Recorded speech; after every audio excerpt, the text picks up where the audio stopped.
Welcome to the mini-series, Class 2. And in this class, we're going to explore the question of what is love and why does it matter? So I'm hoping you're getting good value from the first class, where we talked about life being a series of connected and related experiences. And I'm hoping you're putting that into practice to explore which micro experiences you're able to change in your life. Now, in this class, we're discussing what is love. And so first I'm going to give you a couple of different scenarios, and then to give you a sense of if you can check in with your feelings, how do you feel about these things? So in the first case, we're going to look at the world as being imperfect. We're going to look at it as everything is broken, everything is wrong, everything needs to be fixed, people need to change. And then we're going to look at how do we feel inside when we feel that way. What kind of stress are we bringing into our bodies? What kind of unease are we bringing upon ourselves with that view? And now for the counter to that, let's explore how does it feel when we can look at everything as being perfect as it is. Nothing has to change, everything is in balance, people are who they are, they're being who they are, experiencing their life the way they want to experience it, and there's nothing for us to change. How do we feel then? And what you'll notice is that when we look at everything as being perfect as it is, everything is in order, then we feel at peace, we feel calm immediately coming over us. And compared to when we look at everything as being a wreck, where we feel stressed. So why does that matter? Well, it shows that the same as in the first exercise with the micro experiences, that we get to choose how we feel. We actually control by our thoughts how we feel. So now it's a choice. Do we want to feel stressed and anxious, or do we want to feel at peace?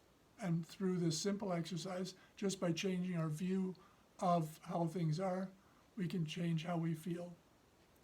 Now, before we go into the exercises on this, what we'll do is let's explore something here. Years ago, humanity used to believe that the sun revolved around the earth. Now, that's inconsequential compared to this, because right now we're believing that the world is not perfect as it is. We've been so trained to believe that we're weak, unworthy, that everything is broken, that we've actually come to believe that. And much to the same way that we used to believe that the sun revolves around the earth, this actually has a much bigger impact on our life because it actually affects how we feel, it affects our health, it affects everything about the quality of our life. And so we want to start to question, is that actually true that everything is imperfect? Or are we looking at it through the wrong lens? So, for example, when we consider that, what is perfection? Now, if we say perfection is sitting on a beach with our drink and enjoying the sun or the shade or whatever it is we enjoy, then that's a skewed perception, because how do we get to that point where everybody in the world is at that kind of peace? Well, what that would mean is if we gave everybody a list and said, okay, cross off all the stuff that doesn't belong in the world that's causing imperfection by that old definition. So then people would say, well, war and rape and murder and pillage and all this has to go. And then we have got a list of a very few things that are left. And now, what have we given away by eliminating all of the other things from the world?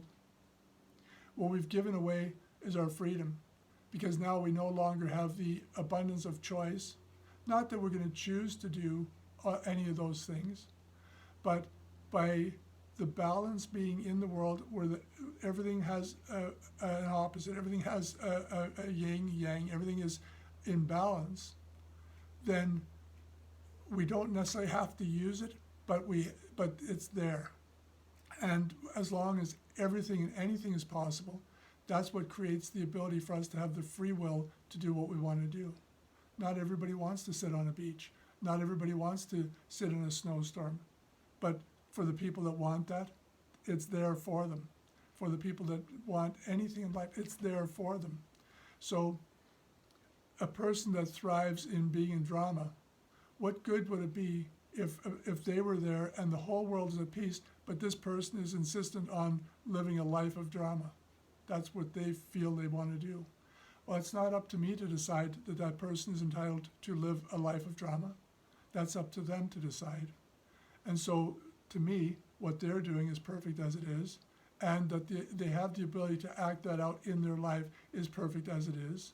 Because I know on the other side of this coin is not only is there the person that wants to live in drama, but there's a counterpart to that. There's a person that needs that opposite to that.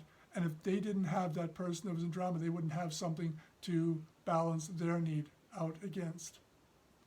So if we can start to look at, we don't necessarily have to say, okay, well, everything is, that we're in agreement with everything. We don't have to be in agreement with war. We don't have to be in agreement with murder. We don't have to be in agreement with all the negative in the world.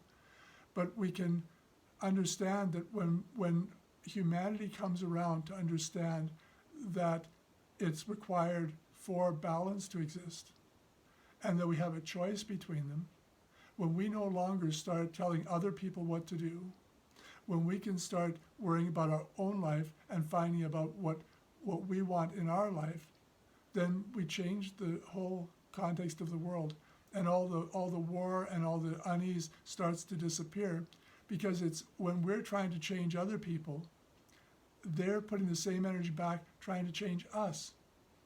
So when we leave it back to the original perfection that was there, and we just allow people to be who they are, then we're actually living in a perfect world. The imperfection is created by human beings who believe that we should all be like robots, who we should all be doing the same thing, we should all believe the same thing, we should all act the same way. How do we know that what we believe is right and what others believe is wrong? One of the books that I wrote, I explored the Bible and discovered that for anybody that actually knows the Bible, when they read my book, they'll see that there's a clear difference on over 26 points between what the church teaches and what Jesus taught. And yet a whole world of Christians looks at that book and says that the two are on the same page. They're clearly not. So to come to the point of what is love, love is seeing everybody as being perfect as they are. And from that perspective, we bring a lot of reduced stress in our life. We bring peace into our life. Now, what does life say about that? Well, what life says is that we need to sleep every day.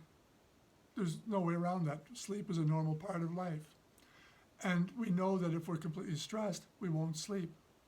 So we have to be at peace to sleep, and we can be at peace when we see the world as being perfect as it is. So we can bring ourselves to a state where we can sleep well by being in a state of seeing everything as perfect as it is. So in this exercise that we're going to do, you can apply this to any area of your life that you want, but start to explore, maybe in a relationship. Let's use that as an example. It doesn't matter whether it's a partner or a friend or coworker, but how much stress are we bringing into our lives by the way we view them?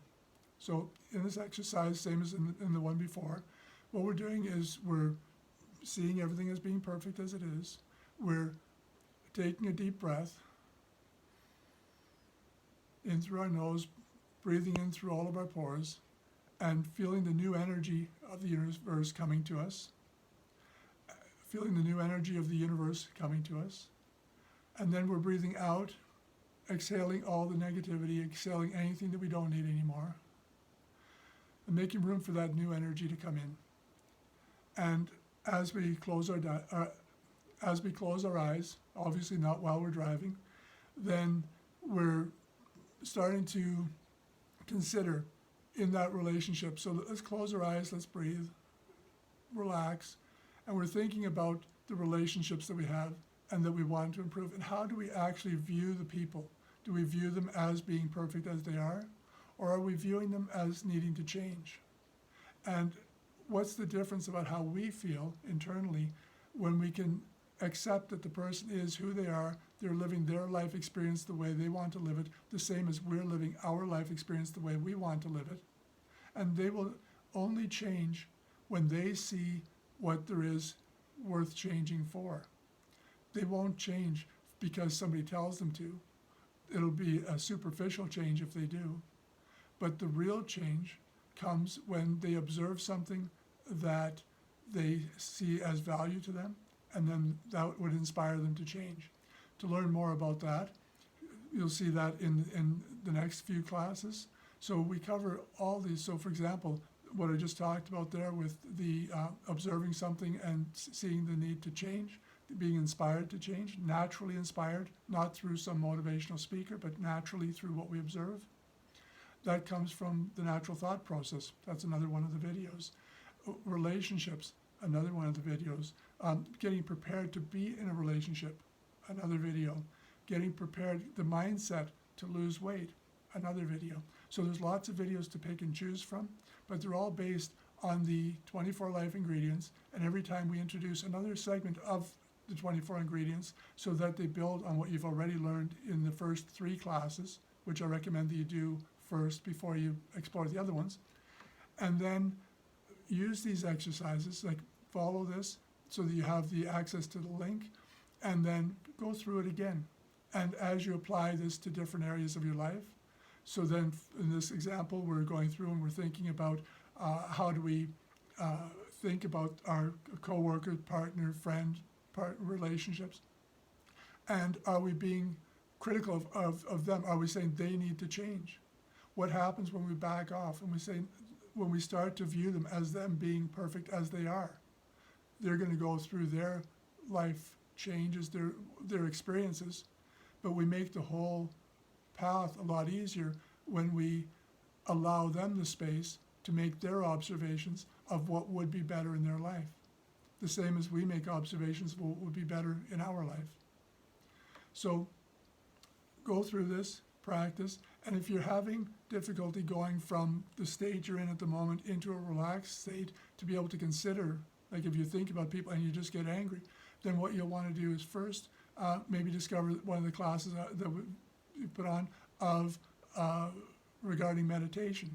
Because if we don't get meditation right, if meditation is just this exercise that we do, we block out a half an hour, and we go in a dark room and we block out, whatever the meditation routine that you've been trained to believe is right, explore our class on meditation first to understand that meditation is actually a background exercise that happens all day long in real life.